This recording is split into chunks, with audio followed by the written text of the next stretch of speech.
1절부터 7절까지 말씀입니다. 다 같이 1절부터 7절까지 다 같이 읽겠습니다. 내가 소리내어 여호와께 부르짖으며 소리내어 여호와께 간구하는도다. 내가 내 원통함을 그의 앞에 토로하며 내 우환을 그의 앞에 진술하는도다. 내 영이 내 속에서 상할 때에도 주께서 내 길을 아셨나이다. 내가 가는 길에 그들이 나를 잡으려고 올무를 숨겼나이다. 오른쪽을 살펴보소서. 나를 아는 이도 없고 나의 피난처도 없고 내 영혼을 돌보는 이도 없나이다. 여호와여, 내가 주께 부르짖어 말하기를 주는 나의 피난처시요 살아있는 사람들의 땅에서 나의 분깃이시라 하였나이다. 나의 부르짖음을 들으소서. 나는 심히 비천하니이다. 나를 핍박하는 자들에게서 나를 건지소서. 그들은 나보다 강하니이다. 내 영혼을 옥에서 이끌어내사 주의 이름을 감사하게 하소서. 주께서 나에게 갚아주시리니 의인들이 나를 들으리이다. 아멘. 아멘. 하나님과 동행하는 그리스도인 따라해 봅시다. 하나님과 동행하는 그리스도인. 그리스도인은 누구나 다 하나님과 동행하는 삶을 삽니다. 그걸 믿음의 삶이라 그렇게도 표현을 합니다. 프랑스 사람으로서 노벨 문학상을 받은 사람이 있습니다. 그 사람의 이름이 로맹 롤랑이라는 사람이 있습니다. 그 사람이 인생에 대해서 이런 말을 했습니다. 인생이란 15분 늦게 들어간 영화관과 같다라고 이렇게 표현을 했습니다. 영화를 보러 갔는데 15분 늦게 들어갔다면 어떻게 될까요? 도대체 이게 왜 이래 됐지? 무슨 일이 일어나고 있는 거야? 누가 주인공이야? 뭐가 잘못된 거야? 아마 종잡을 수 없을 거예요. 인생이 그렇다는 거지요. 15분 늦게 들어간 영화관처럼 우리 인생에서 잃어버린 15분을 찾기 위해서 헤매는 것. 그래서 사람들은 인생을 살면서 질문을 합니다. 사람은 왜 죽지? 사람은 왜 살아야 돼? 왜 먹어야 돼?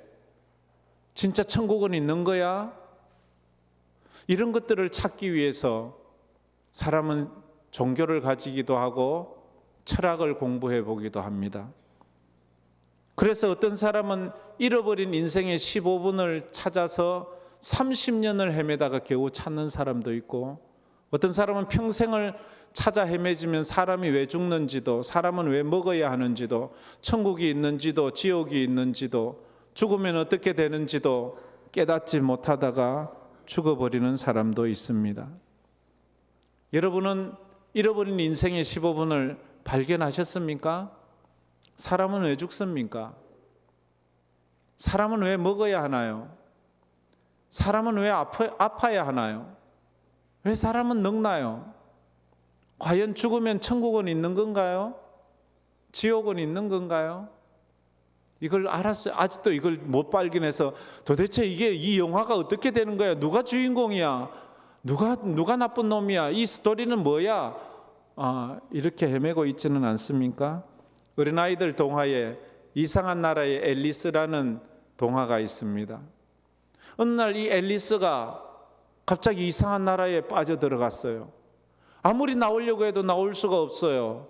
미로같이 돌고 거기서 빠져나올 수가 없는 거예요. 헤매다가 어느 갈림길에서 고양이를 만납니다. 그래서 그 고양이에게 앨리스가 묻습니다. 어느 길로 가야 하니? 그러자 고양이가 묻기를 너 지금 어디 가는데? 라고 묻습니다. 가만히 생각하던 앨리스가 하는 말이 난 지금 어디로 갈지를 모르겠어. 고양이가 하는 말이 어디로 갈지를 모르면 아무 데도 갈 수가 없어. 네가 지금 어디로 가는지를 모르면 아무 데도 갈 수 없는 거예요. 인간은 온 길이 있습니다. 그리고 갈 길이 있습니다. 우리의 인생길을 가면서 어느 순간에 우리는 두 가지 갈림길에 딱 서게 되어 있습니다. 죽음 앞에서 천국 길을 가야 하는지 지옥 길을 가야 하는지.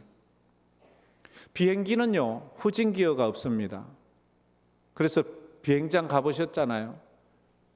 비행기가 후진을 할 때는 그 차가 와서 그 비행기를 이렇게 밉니다. 비행기엔 후진 기어가 없어요.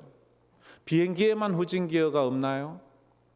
우리 인생에도 후진 기어는 없습니다. 인생은 다시 살 수 없어요. 인생은 뒤로 돌아갈 수 없어요. 인생은 앞으로만 가는 거예요. 아무리 좋아도 가야 하고 아무리 싫어도 지나가는 거. 그래서 이 또한 지나가리라 이런 말 하지 않습니까? 묻습니다. 여러분은 지금 어디로 가고 있나요? 어디로 가는지 모르면요, 아무 데도 갈 수가 없어요. 여러분이 가는 끝 지점이 천국임을 확신하십니까? 그걸 잘 모르면 안 돼요. 지금 오늘 우리가 읽었던 시편 142편은 다윗이 지은 시입니다. 다윗이라는 이름은 뭐 예수를 안 믿는 사람들도 다 그 이름 정도는 다 아는 사람입니다. 이스라엘 사람들이 가장 존경하는 사람. 이 땅에 메시아가 온다면 다윗 같은 메시아가 오기를 기도합니다. 그래서 이스라엘 사람들은 지금도 이스라엘 국기에 다윗의 별을 그려놓았습니다. 그건 다윗을 사모하는 마음이 있는 거예요. 왜냐하면 다윗은 메시아의 조상이거든요. 그런데 그 다윗이 지은 시인데 지금 그 다윗이 그의 인생에서 최고로 힘들고 어려운 때 지은 시가 오늘 저희들이 읽은 시입니다. 아둘람이라는 굴 속에서 지은 시예요. 굴 속에서. 굴이라는 곳은 더 이상 도망갈 곳이 없는 곳이에요. 동굴 속은 더 이상 피할 곳이 없는 막다른 인생을 이야기를 하는 거예요. 희망이 없어요. 동굴은 그렇습니다. 반대쪽이 막혀 있어요. 그래서 도망갈 수 없어요. 그 안에 들어가면 그냥 그 안에서 죽어야 되는 거예요. 동굴의 반대말이 뭐예요? 동굴의 반대말을 뭐 사람마다 다르게 표현하겠지만 터널이라고 말하기도 합니다. 터널은 들어가면 그 반대편에 길이 뚫려 있어요. 그런데 동굴은 들어갈수록 그 속이 자기 무덤이 되는 거예요. 우리는 인생을 우리의 무덤으로 만들지 말고 우리가 이 인생을 통과해서 새로운 세계로 들어가는 통로로 이 인생을 살아가야 되는 것입니다. 여러분은 지금 동굴의 삶을 살고 있습니까? 터널을 걸어가고 있습니까? 우리는 동굴에 갇히는 인생이 되어서는 안 되지요. 혹시 이런 사람은 있지 않나요? 여기서 왠지 살아가는 것이 용기가 나지 않습니다. 사는 게 힘들고 두려워요. 자꾸만 눈물이 나고 인생이 서럽고 외로워요. 만약 그런 사람이 있다면 그분은 지금 동굴에 갇힌 거예요. 만약 그런 사람이 있다면 그 사람은 오늘 이 설교의 주인공이 될 수가 있어요. 아, 이 설교는 나를 위해서 하시는 모양이다 이렇게 생각하고 새겨 들으면 좋을지도 모르겠어요. 첫째로 쫓기는 도망자는 어떤 인생을 살아가는가? 도망자라는 게 쫓긴다는 게 어떤 것인가 하는 거예요. 쫓긴다는 게. 여러분은 쫓기며 살고 있습니까? 지금 어때요? 아니, 나는 안 쫓겨요. 나는 뭐 여유 있게 살고 있습니다. 이렇습니까? 그런데 성경은 이래 말합니다. 이 땅에 살아가는 모든 사람은 다 쫓기며 사는 거예요. 다 도망자로 사는 거예요. 그렇다면 지금 저도 그렇고 여러분도 그렇고 누구 하나 예외 없이 다 지금 도망자예요. 지금 쫓기며 살아가고 있는 거예요. 여러분이 그걸 인정하든 인정하지 않든 우리 인생은 도망자로 살아가고 있습니다. 여러분들은 다 늙지 않으려고 도망가고 있잖아요. 그래서 얼굴에 찍어 바르고 다시 깊고 뭔가 느리고 막 그러고 있지 않습니까? 도망가고 있잖아요. 그런다고 늙는 것에서 도망갈 수 있나요? 참 어렵습니다. 쉽지가 않아요. 우리는 가난해서 도망가고 있어요. 가난해지지 않으려고 직장 다니잖아요. 땀 흘려 일하잖아요. 투잡, 뜨리잡 뛰고 있잖아요. 그래도 이 가난이 어느 날 자꾸만 내게 찾아오는 거예요. 우리는 아프지 않으려고 이 질병에서 도망가요. 아침마다 한 움큼씩 약을 먹고 비타민을 먹고, 그래도 이 아픔에서 도망갈 수가 없어요. 갈수록 이 약이 늘어나지 줄어드는 사람은 아마 없을 거예요. 계속 약이 늘어나잖아요. 그래서 이 질병에서 도망을 가요. 마스크 끼는 이유도 우리가 이 코로나에서 도망가는 하나의 그 모습이잖아요. 그럼 그게 지금 도망가고 있는 거예요. 어떤 사람은 외로움에서 도망가려고 친구도 만나고 모임에도 가입을 하지만 그럴수록 우리의 외로움이 가시지나요? 그게 쉽지가 않습니다. 그런데 이 모든 것을 다 극복했다 할지라도 우리가 극복할 수 없는 마지막 한 가지, 죽음. 우리가 죽지 않으려고 얼마나 도망치고 있습니까 지금? 그래서 살아남으려고 죽음에서 도망치려고 이리 뛰고 저리 뛰고, 그러나 우리는 다 압니다. 결국은 죽음이 나를 붙잡을 것이라고. 우리는 단 한 사람도 죽음에서 예외인 사람은 없기 때문입니다. 이렇게 살다 보면 첫째로 쫓기는 도망자는 방향도 목적도 없이 살아가게 된다는 거예요. 쫓기는 사람은요, 방향도 목적도 없이 살게 돼요. 일단 도망이 가는 것이 중요하니까. 처음엔 안 그랬어요. 처음엔 꿈도 있었어요. 처음엔 비전도 있었어요. 처음엔 자기의 삶의 방향도 알았어요. 여러분, 오래전에 나왔던 전쟁 영화 중에 고지전이라는 영화가 있습니다. 6.25 사변 때 있었던 그 에록고지 탈환을 놓고 벌였던 그 전쟁 고지전이 있습니다. 그 전쟁 처음 시작할 때 인민군에게 주인공이 포로가 돼요. 포로된 그 주인공의 인민군 대장이 물어요. 너희들은 이 전쟁을 왜 하는 줄 아니? 그러자 이 국군들은 아무 대답을 못 하는 거예요. 너희들이 이 전쟁을 왜 하는지도 모르기 때문에 지는 거야. 이제 이 전쟁이 막 엎치락 뒤치락 하다가 이제 공산군이 확 밀려 올라가요. 마지막에 그렇게 말했던 그 공산군 대장이 이제 에록고지에서 같이 죽어가요. 이 주인공하고. 그때 죽어가는 그 인민군 대장에게 주인공이 묻습니다. 너는 이 전쟁을 왜 하는데? 이제 전쟁 끝바지에 수없는 군인이 죽고 수없는 민간인이 죽고 너는 도대체 이걸 왜 하는데? 라고 물어요. 그때 인민군 대장의 말이 참 가관이에요. 전에는 내가 확실히 알았는데 지금은 너무 오래돼서 잊어버렸어. 6.25 전쟁을 하는 이유를 내가 처음에는 확실히 알았는데 지금은 오래돼서 잊어버렸대요. 처음에는 인민해방을 위해서 전쟁을 했어요. 그런데 그 인민을 해방한다고 해놓고 인민을 다 죽여버렸어요. 그러니까 자기도 이게 지금 이 전쟁을 왜 하는지 모르겠는 거예요. 다윗은 지금 누구의 도움도 받을 수 없어요. 살기 위해 도망가는 거예요.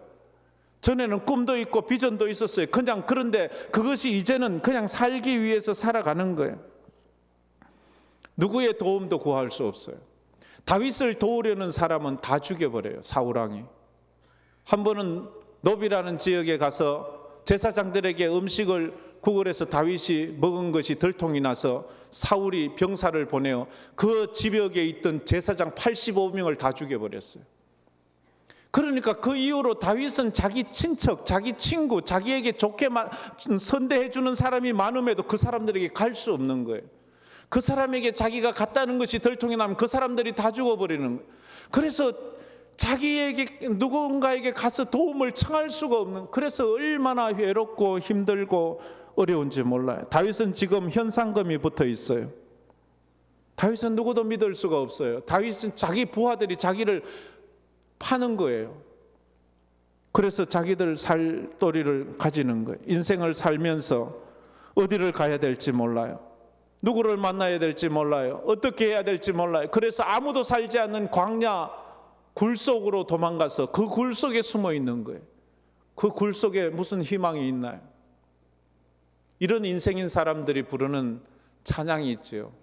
나는 갈 길 모르니 주여 인도하소서.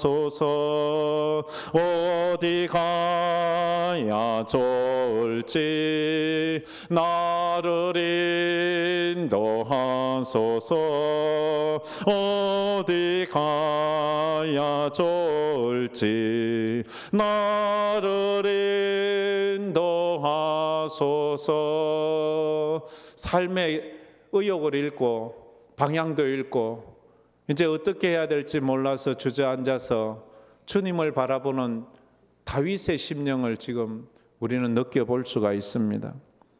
두 번째로, 쫓기는 도망자는 노예같이 끌려가는 인생을 살아갈 수밖에 없습니다. 노예는 끌려가는 거예요. 노예는 자기 인생이 자기가 주인이 아니에요. 노예는 자기 목숨도 자기가 주인이 아니에요. 노예는 자기가 낳은 자식도 자기가 자기 아이라고 말하지 않아요. 자기가 낳은 자식도 주인의 소유고, 자기의 시간도 주인의 소유고, 자기의 모든 것은 주인이 끌려다니는 거예요. 자기가 인생의 주인이 아니에요. 여러분이 여러분의 인생의 주인이십니까? 여러분의 시간을 여러분이 하고 싶은 대로 조절할 수 있습니까? 여러분의 것을 여러분의 것이라고 말할 수가 있습니까?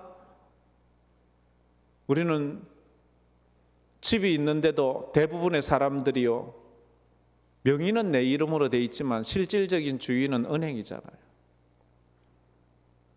사실 우리가 차를 몰고 있지만, 오래된 차나 부자들은 자기 차라고 말할 수 있지만 대부분의 사람들은 아직도 활부금 내고 있잖아요. 거기 끝날 때까지는요, 은행이 주인이에요. 전셋집 살고 있잖아요. 전세 대출금 받은 사람은 거기 자기 게 아니에요. 그걸 다른 데 옮기는 즉시 그 돈은 은행에서 가지고 가는 거예요. 우리는 내 것이라 생각을 하는데 사실 내 것이 아니에요. 끌려다니는 거예요. 빚에 끌려다니고, 질병에 끌려다니고, 마귀에게 끌려다니고, 그렇게 끌려다니는 거예요. 끌려다니는 사람은요, 그렇게 밝고 명랑하고 그렇게 웃음기 많던 사람이 어느 순간 웃음기가 싹 가셔요. 웃지를 않아요. 웃을 수가 없어요. 여유가 없어요. 삶의 재미가 없어요. 그런 거 아니겠습니까? 우리가 잘 아는 해밍웨이라는 사람이 있어요. 그가 노인과 바다 이 소설을 지어서 노벨 문학상을 받아요. 퓰리처상을 받아요. 누구를 위해서 종을 울리는가, 그 외에 많은 정말로 훌륭한 문학 작품들을 만들어내지요. 노인과 바다, 여기에는 산티아고라는 어느 노인을 주인공으로 하고 있어요. 이 노인이 젊어서는 낚시를 잘하고 고기를 많이 잡았는데 늙고 나니까 이 고기를 못 잡는 거예요. 84일을 바다에 나갔는데 고기 한 마리를 못 잡아요. 85일째 나가서 고기를 잡았는데요, 얼마나 큰 고기를 잡았는지 그 고기와 싸우는 데만 3일이 걸렸어요. 밀고 땡기고 놓고 놨고. 그래서 3일 동안 그것과 싸우는 거예요. 그래서 잡았어요. 잡아서 작은 돛담배에 그 고기를 태울 수가 없어서 그 배 옆에다가 묶었어요. 둘둘 묶어서 이제 집으로 돌아오는데 그 큰 고기에서 피가 흐르니까 상어들이 그 피 냄새를 맡고 달려와서 그 큰 고기의 살점을 물어 뜯어가는 거예요. 이 노인이 아무리 산티아고가 그 상어들을 물리치려고 하는데도 이 상어들이 계속 또 뜯어먹고 부두에 닿았는데, 부두에 닿아서 보니까 그 큰 고기가 뼈다구만 남아있어요. 뼈만 앙상하게 남아있는 그 모습. 인생의 고해에서 바다와 싸우고 상어와 싸우고 나니까 인생의 황혼을 맞이하고 보니까 남은 것이 아무것도 없는 거예요.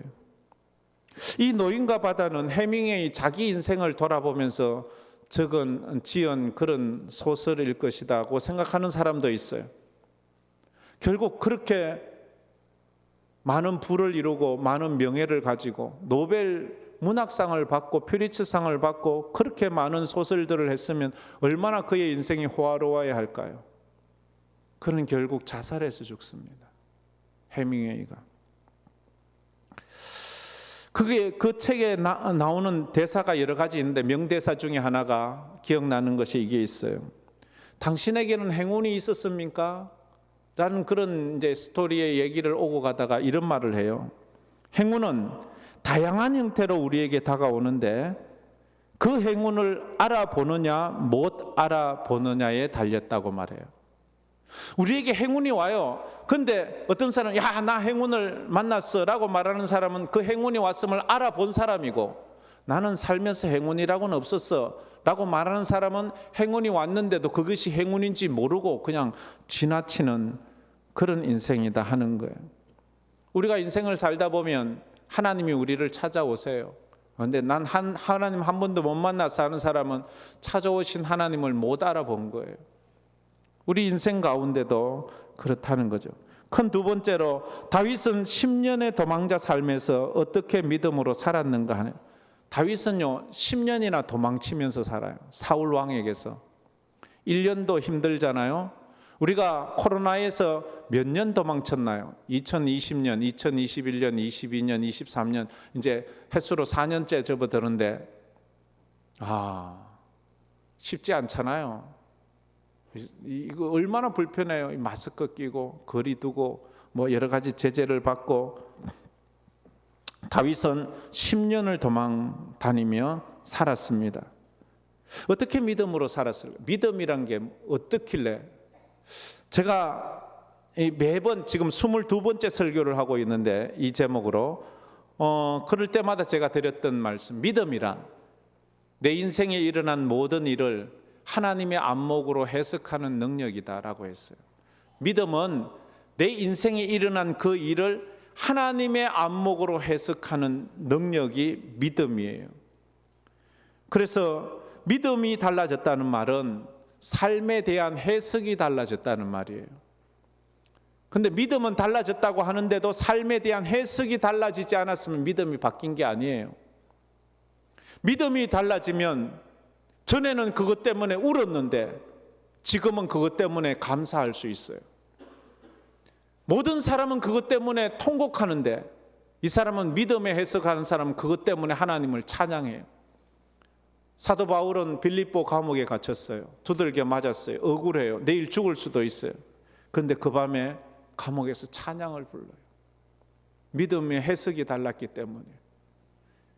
하나님 앞에서 히스기야 왕은 병들어 이제 당신 죽습니다. 이제 죽어야 돼요. 내일이면. 그런데 그는 그 밤에 기도를 해요. 사람들은 죽는다 하면 뭐 기도할 힘이 있겠어요? 해석이 달라졌기 때문이에요. 삶에 대한 해석이 달라지지 않고는 결코 인생이 달라질 수 없어요. 여러분의 인생을 다르게 살고 싶습니까? 그러면 여러분의 인생을 해석하는 해석을 다르게 하십시오. 그러면 그 인생이 믿음으로 나아갈 수 있습니다. 삭개오가 그랬습니다. 예수를 만나고 난 삭개오는 인생에 대한 해석이 달라졌어요. 전에는 돈밖에 몰랐어요. 돈이면 다예요. 돈이 있어야 돼요. 근데 예수를 만나고 그의 소유의 절반을 가난한 자들에게 나누어 줘버리고 말아요. 인생의 해석이 달라졌기 때문이에요. 보면 1, 2절에 다윗은 절망적인 최악의 상황에서도 부르짖었습니다. 우리가 쫓기는 인생에서도 결코 포기하지 않아야 되는 것은 부르짖는 거예요. 하나님께 부르짖는 것을 포기해서는 안 돼요. 기도를 포기하지 말아야 돼요. 예배를 포기하지 말아야 돼요. 하나님을 포기하지 말아야 돼요. 우리가 아무리 힘들고 어려워도 농부는 종자, 씨감자, 씨를 절대로 포기하지 않습니다. 그거 없으면 끝나는 인생이잖아요. 그래서 아무리 배고파도 아무리 힘들어도 내년 봄에 심어야 될 씨, 종자, 그것은 끝까지 붙잡고 있는 거예요. 우리 인생이 아무리 힘들고 어려워도 우리 성도들이 끝까지 붙잡아야 하는 것은 기도예요. 말씀이에요. 예배예요. 왜? 그거 없으면 우리 인생은 끝나는 거니까. 그래서 다윗은 그렇게 살았어요. 1절 말씀에 그러지요. 내가 소리내어 여호와께 부르짖으며 소리내어 여호와께 간구하는도다. 지금 아둘람 굴 속에 갇혔어요. 동굴 속에서 도망갈 데도 없어요. 이제 막다른 인생이에요. 나가면 그 밖에 있는 그 군사들에 의해서 붙잡혀 죽어요. 그런데 거기서 기도를 해요. 거기서 부르짖어요. 왕이여, 여기서 기도한다고 됩니까? 그래도 그는 기도해요. 다윗은 모든 길이 막혔을 때에 하늘의 길을 지금 뚫고 있는 거예요. 우리 성도들은 하늘의 길을 뚫는 그런 믿음의 사람이 되어야 될 줄 믿습니다. 야곱이 그랬어요. 약복강가에 앉았어요. 이제 더 이상 도망갈 수 없어요. 뒤로 도망가면 외삼촌 라반이 그를 가만두지 않아요. 앞으로 가자니 형 에스가 400명의 군사를 이끌고 와요. 그럼 어디로 가? 앞으로도 뒤로도 어디로도 못 가요. 거기 앉아서 울면서 하나님과 기도의 씨름을 하는데 하늘의 문을 열어주세요. 우리 인생 가운데 하늘의 문을 여시는 하나님을 한번 경험해야 되는 것입니다. 인생의 원통함 가운데 다윗은 지금 그것을 하나님 앞에 토하고 있어요. 2절 말씀이에요. 우리 2절 말씀 한번 다 같이 읽어보았으면 좋겠습니다. 내가 내 원통함을 그의 앞에 토로하며 내 우환을 그의 앞에 진술하는도다. 아멘. 내 원통함을 하나님 앞에 토해낸다는 거죠. 우리가요, 상한 음식을 먹으면 위에서 거부 반응을 일으켜서 토해내야 돼요. 상한 음식을 먹었는데도 그걸 토하지 않고 속에 가만히 담아두면 그 속에서 병 생겨요. 막 피부병이 생기고 식중독이 생기고 아주 큰일이 일어나는 거예요. 토해내야 돼요. 우리 마음을 상하게 하는 여러 가지 염려와 걱정과 아픔의 문제가, 내 스트레스 문제가 내 속에 들어왔으면 이것을 토해내야 돼요. 안 토해내고 스트레스와 염려와 걱정을 마음에 꽉 담고 있으면 병돼요. 그 병돼요. 지금 많이 담고 있는 사람 많아요. 지금 좀 울어야 되는데 안 우는 사람이 있어요. 울어야 될 때 안 울면 그것도 병돼요. 그게 얼마나 큰 병이 되는지 몰라요. 사람이요, 인생이 재미가 없어져요. 사는 게 재미가 없어져요. 그런데 다윗은 그걸 하나님 앞에 토해내고 있는 거예요. 한나가 그랬어요. 자식이 없어요. 그것 때문에 하나님의 성전에 나와서 떼굴떼굴 굴면서 술 취한 여자처럼 부르짖어 기도해요. 그때 하나님께서 그의 기도에 응답해 주셨어요. 그 다음으로 다윗은 하나님께서 나의 인생과 길을 아신다는 믿음이 있었어요. 하나님께서 아세요. 다 따라해 봅시다. 하나님은 아십니다. 사람은 몰라요. 사람은 몰라져요. 부모도 몰라요. 자식도 몰라요. 남편도 몰라요. 아내도 몰라요. 교회면 목사도 몰라요. 하나님은 아세요. 목사님이 내 마음 아세요? 모르지요. 제가 어떻게 알아요? 그러나 하나님은 아세요. 하나님 앞에 그 마음 내어놓으세요. 하나님 내 마음 아시지요? 욥이란 사람이 있었어요. 그는 동방에서 가장 큰 부자라고 말해요. 가장 큰 부자예요. 그리고 자식이 10명이 있어요. 다들 결혼해서 잘 살아요. 믿음도 좋아요. 그리고 그는 그 인근에서 가장 존경받는 사람이에요. 그런데 어느 날 자식들이 모여서 자기들끼리 생일 잔치하다가 바람이 불어와서 집이 폭삭 무너져서 그 안에 있던 10명의 자녀가 하루아침 한 자리 한시에 거기서 다 죽어버렸어요. 도대체 이게 왜 이래? 근데 어느 날 한날 한시에 강도떼들이 와서 그 많던 재산을 다 빼앗아 가버렸어요. 거지가 돼버렸어요. 또 어느 날 자고 일어나는데 몸에 병이 생겼어요. 고칠 수 없는 병이 생겨서 아무도 그에 가까이 오질 않아요. 저주받은 병, 전염될 병인지도 몰라요. 온몸에 악창이 생기고 귀와 짱을 끓고 그에게 다가오는 건 개들밖에 없다고 해요. 그리고 어느 날 그렇게 사람들이 욥님 하면서 그렇게 존경을 표하던 사람들이 다 손가락질하고 욕을 해요. 건강 잃었지요, 자식 잃었지요, 재산 잃었지요, 명예 잃었지요. 사람들은 다 그를 비난해요. 그때 그가 하는 말이 하나님이 나를 아십니다. 욥기서 23장 10절 말씀에 저렇게 말해요. 다 같이 한번 읽어봅시다.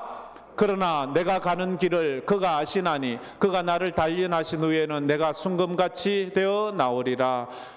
내가 가는 길을 그가 하나님이 아신대요. 사람들은 아무도 자기 부인도 몰라요. 부인도 욕을 해요. 당신이 기도하는, 당신이 믿는 그 하나님을 저주하고 혀 깨물고 죽으라고 부인도 말해요. 가장 친한 친구들도 너 죄지어서 그래, 너 회개해, 너 나쁜 놈이야, 그렇게 말해요. 사람들은 모두 다 욥을 그렇게 몰라주는 거예요. 그런데 하나님은 아세요. 나의 가는 길을 오직 그가 아시나니, 그가 아신다고 그가 그렇게 말하는 거예요. 마지막으로 세 번째, 다윗은 어떻게 쫓기는 도망자의 삶을 순례자의 삶으로 바뀌었을까?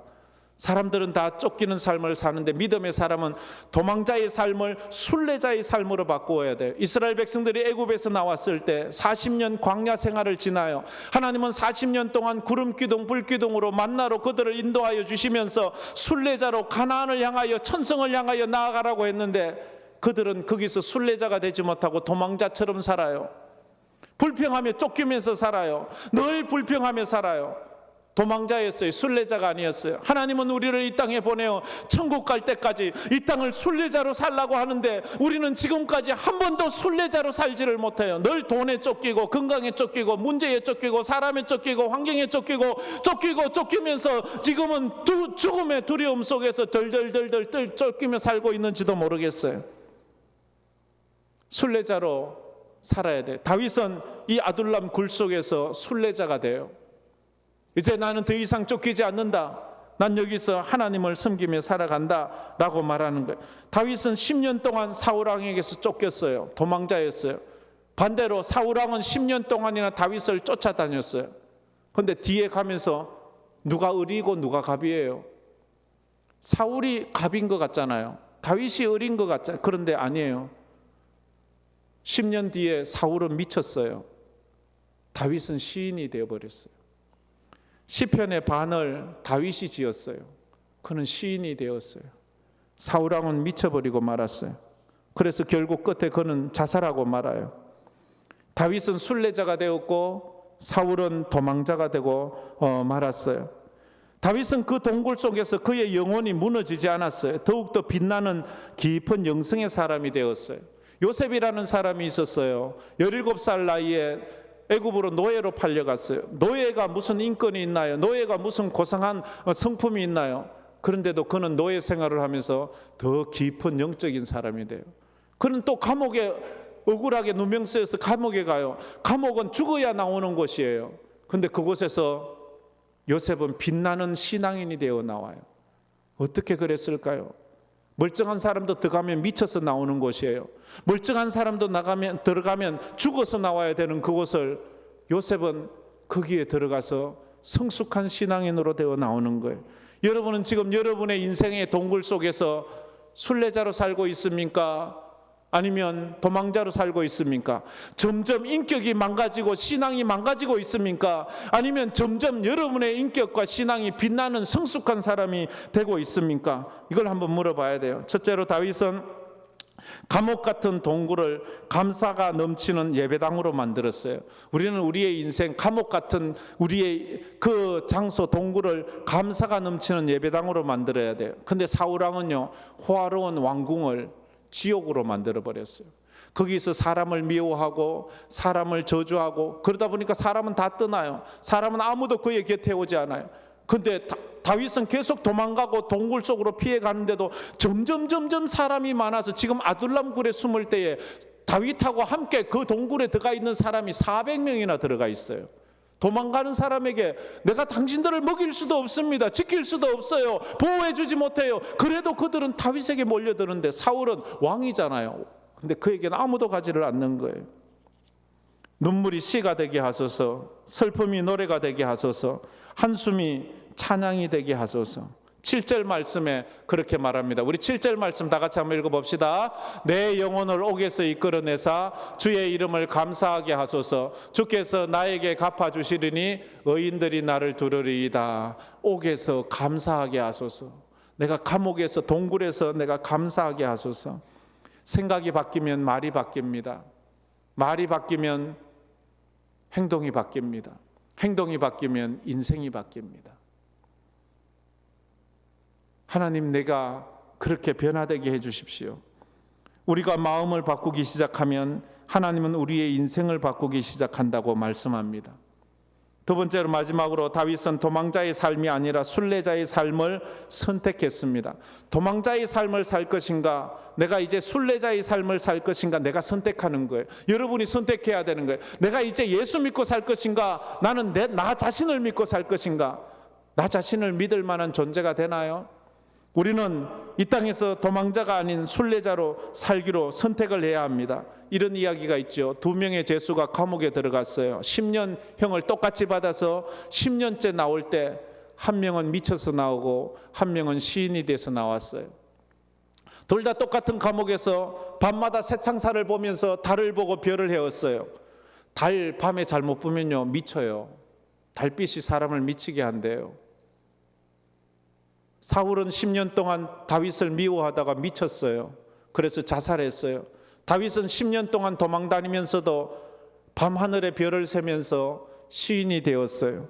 여러분의 인생은 어떻게 살고 있습니까? 상황이 나의 운명을 바꾸는 것이 아니라 믿음이 나의 운명을 바꾼다는 것을 믿고 이 땅을 도망자가 아니라 순례자로 살아가는 여러분들 되기를 주의 이름으로 축복합니다.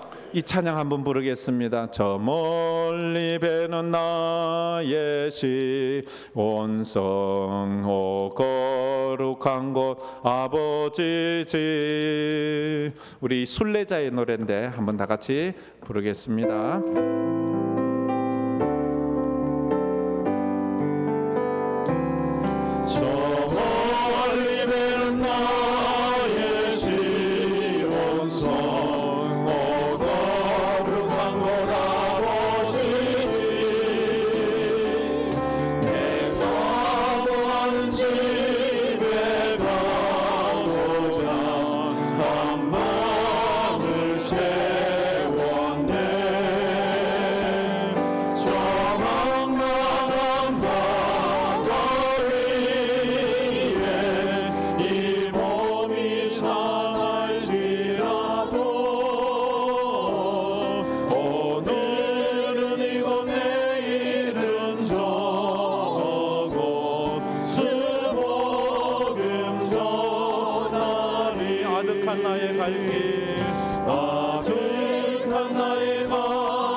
다 같이 머리를 숙여 손을 모아 기도해 보지 않겠습니까? 여러분은 어떻습니까? 인생이란 15분 늦게 들어간 영화관과 같다는 그 말을 인정하십니까? 여러분은 사람이 왜 죽는지 아십니까? 사람이 왜 늙는지 아십니까? 사람은 왜 울어야 하는지 아십니까? 천국이 진짜 있고 지옥이 진짜 있음을 아십니까? 인생이 그런 것 같습니다. 우왕좌왕 그것을 알려고 이리 뛰고 저리 뛰고. 근데 우리는 내가 어디로 가야 되는지 정확하게 알아야 합니다. 어디로 가는지 모르면 아무 데도 갈 수 없습니다.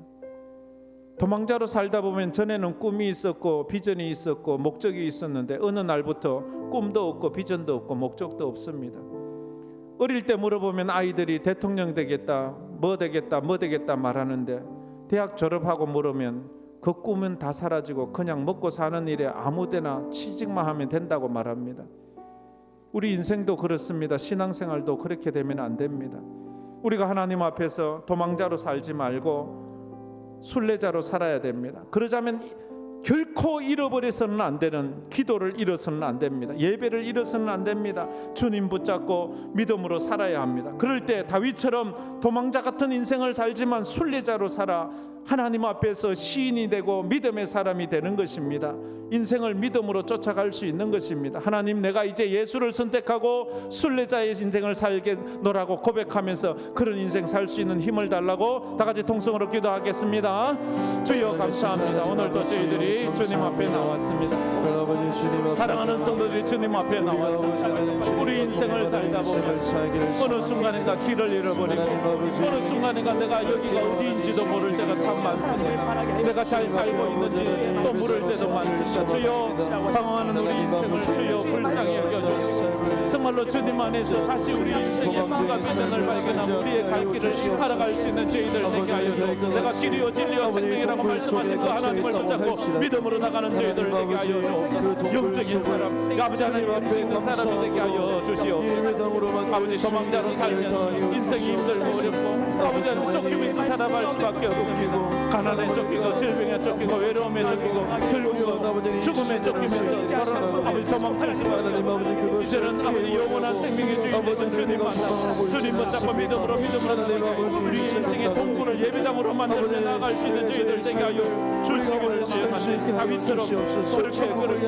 아버지 하나님 세상의 사람들 노래는 믿음을 도와주시고 순례자의 노래를 부르며 믿음으로 전천성하게 나가고 사랑하는 성도들에게 그런 믿음의 기도의 축소하여 하나님 앞에 예배하고 주님 앞에 감사함으로 주님과 여행을마다 동행하는 삶을 살게 하여 주시옵소서.